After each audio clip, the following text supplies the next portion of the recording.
Hey there, this is Amelia here. Welcome to Amelia's crossdressing story. Today we are going to share a story called Sister Feminized Me Part 1. By Teddy. For more interesting and exclusive stories, please subscribe to my channel and support me at Patreon. Come here, Jim. And what's the magic word? He replied. No. Ah. Sisters, just what any 13-year-old lad wants is two bossy sisters. He got along okay with Kelly and Donna, but they always let him know who was boss. We, need you to do something for us. Kelly asked cautiously. Just ask, saying no is easy. He replied cockily. See, I said he'd be difficult. Donna looked upset and frustrated. Let's not beat about the bush. We have a problem. Our friend Jane was going to join us doing the Spice Girls tribute at the youth club concert next week. Yes, I've seen you practicing. She was baby, wasn't she? Yes, well she only gone and got glandular fever and can't do it. That's a real shame. Can't you get a replacement? How can I help? The girls paused and smiled at him. Ooh, hang on, you don't mean. Yes, you. You're the same size as Jane, you've seen us practicing, and you would be perfect. Well, apart from being a boy, but we can dress you up so no one would know. You want me to parade around a stage dressed as Baby Spice? Yes. No. Definitely not. Please, Jim, it would mean a lot to us. Pleaded Donna. No. You see, I told you we were wasting our time. Mom said he'd never agree. Kelly shrugged her shoulders and turned away. Mom said. You've already asked her? Well, we could hardly produce her little boy as a girl without her permission, could we? Replied Donna. He hesitated, they were pushing all the right buttons. He could see they were disappointed about their concert appearance being spoiled, they had put a lot of effort into it. But of course his mother suggesting he wouldn't do something positively incited him to prove her wrong. Okay, Jim, thanks for listening, we'll have to see if we can find anyone else, but I doubt it at this stage. Donna looked sad. On one condition. He replied. What are you saying? On condition that I don't look foolish in front of people I know. Show me what I would look like dressed up like you are now, and I decide then. The girls were wearing lycra bodies, short skirts, and calf-length boots. Jim was proud of his attractive sisters and appreciated the care they took with their appearance. Right, we could get some of Kelly's clothes ready for you, you're not very far out size-wise.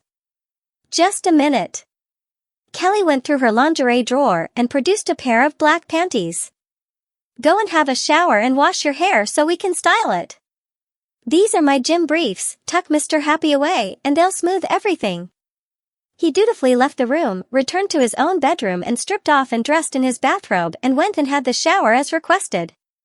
I never thought he'd go for it. Said Kelly. I know, I think it was that bit we said about Mum saying he wouldn't do it that worked. Yes, she said that would clinch it. Are all men so easily manipulated? Not all, but it's nice to know female tactics can overcome sometimes. Jim completed his shower and didn't really consider the implications of his actions until he was toweling himself off and saw the panties he was to wear. The realization caused stirrings down below, and knowing he would never hide this from his sisters caused him to seek relief. The thought of what was to come seemed to arouse him, not what he had expected. When he was ready he tucked his equipment away in the panties and they did indeed hide away his maleness. He wrapped his long blonde hair in a towel and put his robe back on and went back to his sisters in Kelly's room. Excellent. We do appreciate this, Jim. Now sit here and I'll do your hair while Kelly shows you what we have for you to wear. You're not too hairy and we're only practicing so we won't do any defuzzing. Jim sat and Donna handed him some chocolate brown opaque tights and showed him how to ease them up his legs. They covered the little hair he had and had a lovely silky feel to them and glimmered in the light. He sat properly and Donna began to comb out his hair. They had been confused for three girls when walking together, but Donna planned to put in bit of body with her curling tongues. Now Kelly fitted him into a black and lacy bra and filled the cups with tights. It was a modest cup size but felt very unusual to Jim. He was particularly aware to the mounds on his chest when Kelly pulled the brown cotton lycra body over his head. He could feel the elastic fabric following every form of his body, and the poppers sealed him in. The neck had 2 buttons at the rear, and once these were done up it felt like a second skin. Kelly had craftily placed a bead in each of the bra cups, and the clinging fabric appeared to reveal a pair of pert nipples. Donna had dried and put a wave in his hair and now put a towel around his neck. He noticed they had covered the mirror to prevent him seeing the finished result. Donna now moved around to face him. "I'm going to put on a little makeup just like we're wearing, nothing too jazzy, don't worry." She started with a light foundation and then a minimal application of brown eyeshadow and some eyebrow pencil to emphasize his eyes. She finished off with a pink lipstick. Kelly added pendant earrings and a matching necklace. "Okay, can you stand up now?" Donna handed him a very short suede skirt exactly the same as the 2 girls were wearing. He felt very exposed now, so this is what it's like for girls, although the clothes did feel very comfortable. He sat again and they handed him a pair of boots again similar to the ones they were wearing. They had to use a shoehorn to get them on, but once his feet were in and the zip pulled up they felt amazing. The heel was only 2 inches, so he soon found his balance. "Come over here, G." "No, we can't call you that now, can we? How about Gemma?" said Donna. "Gemma sounds good to me," said Kelly. "Gemma it is then," said the transformed Jim, and he walked carefully across to Donna. "Now close your eyes, young lady." He did so, and Kelly removed the cover from the mirror and joined them. "Right, you can open them now."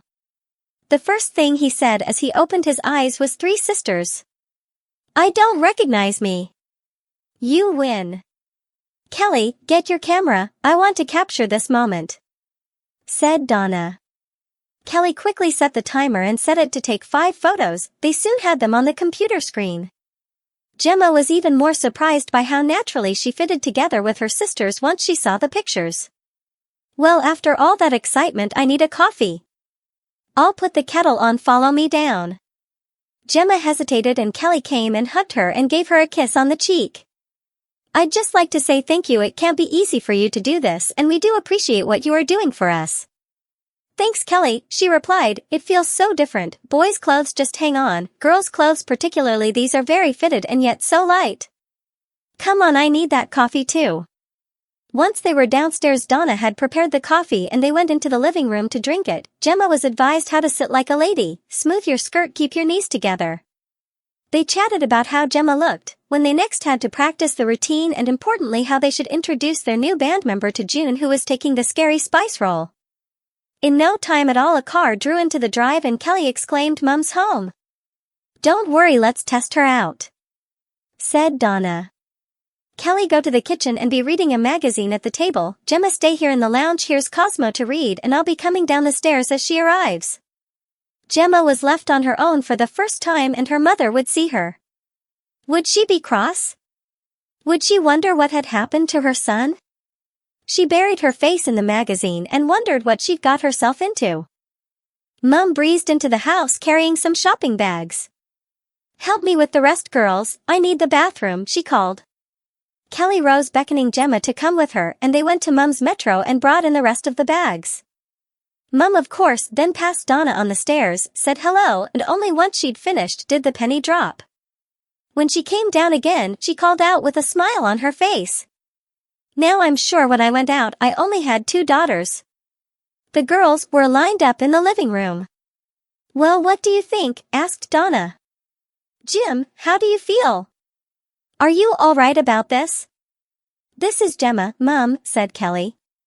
"Of course, yes, Jim's not an appropriate name now. How are your darling? They've done a marvelous job on you. You could be 3 sisters." "I'm okay, Mum, it feels unusual, but I'm fine." "And will you help them with their show?"